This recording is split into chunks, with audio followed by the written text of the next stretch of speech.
Merci beaucoup. Bonjour à tous et à toutes. Alors, je voudrais, dans la suite de l'intervention qui vient d'être faite, être un petit peu provocant en disant la chose suivante.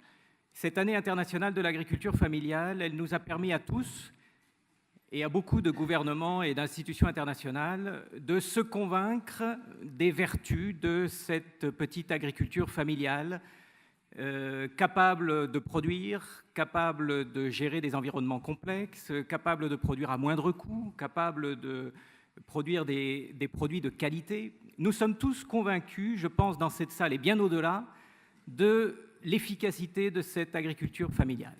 La question est la suivante: pourquoi, si tout le monde en est si convaincu, pourquoi nos gouvernements, pourquoi nos institutions internationales continuent-ils tous de promouvoir le contraire, à savoir les grandes exploitations agricoles spécialisées dans une seule production, faisant appel très massivement à l'énergie fossile, aux intrants d'origine industrielle, aux semences fabriquées fort loin de l'endroit où elles sont utilisées et à la main-d'œuvre salariée? Comment se fait-il, si tous les gouvernements ont été convaincus par l'année internationale de l'agriculture familiale, qu'ils continuent presque tous à promouvoir un modèle d'agriculture dite industrielle?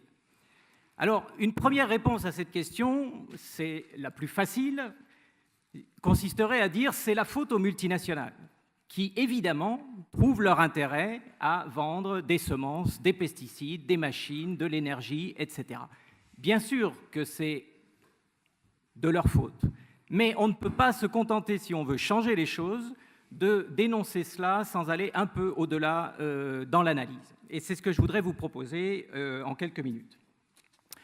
Alors, cette espèce de dualisme qui est en train de s'installer au niveau mondial et qui consiste à promouvoir finalement les deux à la fois. OK, on va mettre en place des politiques spécifiques pour l'agriculture familiale, c'est un acquis de l'année internationale de l'agriculture familiale et il faut s'en réjouir.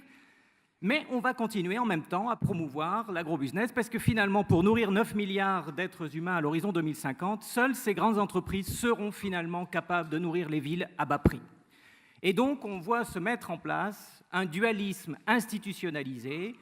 Les précurseurs dans ce domaine sont les Brésiliens qui ont inventé 2 ministères de l'agriculture, un pour les petits, un pour l'agrobusiness.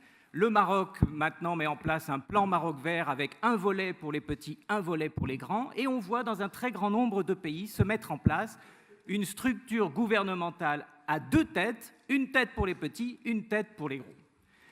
Bien, alors, ce processus, évidemment, on nous dit aussi très souvent, que finalement, ce développement conjoint de l'agriculture d'entreprise et de l'agriculture familiale pourrait même se faire ensemble avec de différentes modalités de contractualisation qui aboutiraient à un processus gagnant-gagnant, win-win, que l'on connaît tous bien. Alors, ce dualisme repose aussi sur un espèce de partage des tâches. On réserve à l'agriculture familiale la production locale, biologique, de qualité, tout ça est vrai, mais le reste, finalement, c'est les grandes entreprises qui vont s'en charger. Et dans les critiques qui ont été formulées depuis notamment 2008, formulées contre ce large processus de land grabbing, d'accaparement de terres, les principaux arguments qui ont été avancés étaient des arguments sociaux, des arguments environnementaux, mais très peu de voix se sont élevées pour questionner l'efficacité économique de ces grandes entreprises. Et les gouvernements, c'est ce que je disais en introduction, restent convaincus que finalement les plus efficaces du point de vue économique, ce sont les grandes entreprises. Alors, moi je suis professeur d'agroéconomie dans une université à Paris et je voudrais,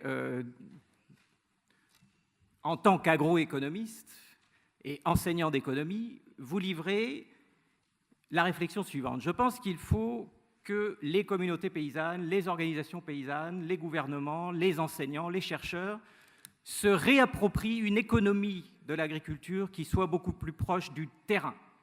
Parce que l'économie aujourd'hui, elle a été confisquée par un volet de l'économie qui est l'économie financière et qui est très forte pour calculer la rentabilité des capitaux, mais qui est beaucoup moins efficace pour mesurer l'économie concrète, l'économie de l'agriculture telle que la pratique 1 milliard d'êtres humains dans le monde. Alors, en quelques minutes, essayons de faire de l'économie autrement. Et je vous propose pour ça, premier critère, d'en finir avec la dictature du rendement. Le rendement, c'est le critère que tout le monde met en avant lorsqu'on essaie de mesurer agriculture d'entreprise et agriculture paysanne. Quand on essaie de les comparer, on compare le rendement. Et dans tous les documents que l'on voit circuler, des organisations internationales, des universités, on parle de l'écart de rendement entre une petite agriculture familiale qui produirait au maximum 2 tonnes de maïs à l'hectare et une agriculture d'entreprise capable d'en produire 8 ou 10 tonnes par hectare. Et on parle donc d'écart de rendement, de yield gap, en disant mais il faut absolument accroître la production, et pour accroître la production, il n'y a que les entreprises qui sont capables de faire ça. Alors, décortiquons un petit peu ce rendement. Si pour produire 1 000 € de production, il faut dépenser 800 € d'énergie fossile, d'insecticides, de pesticides, de machines, etc., évidemment, la richesse créée, je suis désolé, je fais un petit peu d'économie, mais je crois que c'est important, il restera seulement 200 € de richesse produite par hectare. À côté de cela, la petite exploitation paysanne produira peut-être un rendement plus faible, quoique ça ne soit pas toujours le cas, mais à des coûts tellement plus faibles que la richesse créée par unité de surface, si on fait cet effort de faire ce calcul, est 9 fois sur 10 plus élevée dans les petites exploitations familiales que dans les grandes exploitations. Donc, ne laissons pas l'économie à la finance, refaisons une économie concrète des systèmes de production, des processus productifs pour argumenter d'une façon rigoureuse et convaincante sur ces questions économiques. Alors, en termes de valeur ajoutée, de richesse créée par unité de surface, partout dans le monde, sauf quelques exceptions, l'agriculture paysanne, familiale, à condition qu'elle soit soutenue de façon adéquate par des politiques agricoles et des politiques de développement, partout dans le monde, elle produit plus de richesses par unité de surface que l'agriculture d'entreprise. Alors pourquoi ces entreprises sont-elles rentables? Pourquoi sont-elles si rentables? Eh bien, d'abord parce qu'effectivement, elles ont accès à des ressources quasi gratuites. Alors évidemment, quand on a accès à des ressources gratuites, c'est facile d'être rentable. Accès à la terre, partout dans les pays dont vous venez, on voit des entreprises qui ont accès à de très grandes surfaces de terre, par exemple, à un coût de 1 € par hectare et par an. C'est un ordre de grandeur qui est proposé par les gouvernements, notamment en Afrique subsaharienne, comme taxe à payer, comme redevance à payer par hectare et par an pour les entreprises qui s'installent quand on ne leur donne pas 5 ans ou 10 ans de grâce avant de commencer à payer. Sur les meilleures terres d'Ukraine ou de Russie, les entrepreneurs payent un loyer de 20 € par hectare, c'est 10 ou 15 fois moins que dans les régions européennes ou dans les États-Unis. Donc accès au foncier, presque gratuit. Accès à la force de travail, très peu cher. À partir du moment où ces entreprises travaillent sur la base d'une force de travail salariée, le travail devient un coût. Et donc, la rentabilité passe par l'écrasement des coûts et donc l'écrasement du travail, ce qui est exactement inverse à ce qui se passe dans une exploitation agricole familiale. Donc, écraser les coûts pour produire à bas prix, pour nourrir les villes, c'est d'abord écraser le travail au profit de la rémunération du capital. Donc, cette rentabilité, cette efficacité, dit-on, des grandes entreprises, c'est une efficacité financière, effective, tellement effective qu'elle attire des capitaux dans ce secteur et que ces capitaux sont rémunérés à des taux extrêmement élevés parfois, mais rentabilité économique, efficacité économique pour nourrir le monde, pour créer de l'emploi, on peut, si on repense l'économie autrement, démontrer facilement qu'il n'en est rien et il faut donc déconstruire ce mythe de l'efficacité économique de ces grandes entreprises, sinon le dualisme va s'imposer et toutes les ressources, terre, eau, soutien public, accès au marché, qui seront consacrées à l'entreprise, feront défaut à l'agriculture paysanne et nous aurons des cohortes de centaines de millions d'actifs expulsés de ce secteur qui viendront alimenter les flux migratoires et les guerres dans notre monde. Je vous remercie. Pour illustrer mon propos, je vous proposerai une petite vidéo de 3 minutes pour lancer le débat sur cette question. Merci beaucoup.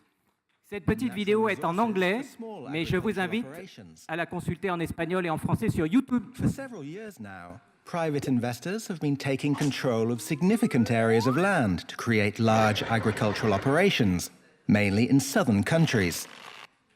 These projects are supported by governments, who often grant them access to the most fertile and well-located land, close to infrastructure, for example. This has social consequences, as some residents are forced to relocate without compensation, and environmental consequences, in particular as large farms use a lot of chemical products. So why do governments facilitate these projects? According to them, these large farms produce more than smaller ones and are more profitable. To check this, we compared 2 types of farms. Large farms use agricultural machinery, hire paid employees, and produce significant quantities for the market. In general, they only produce one type of crop. On the other hand, small farms are often managed by a family and use manual tools or sometimes machines.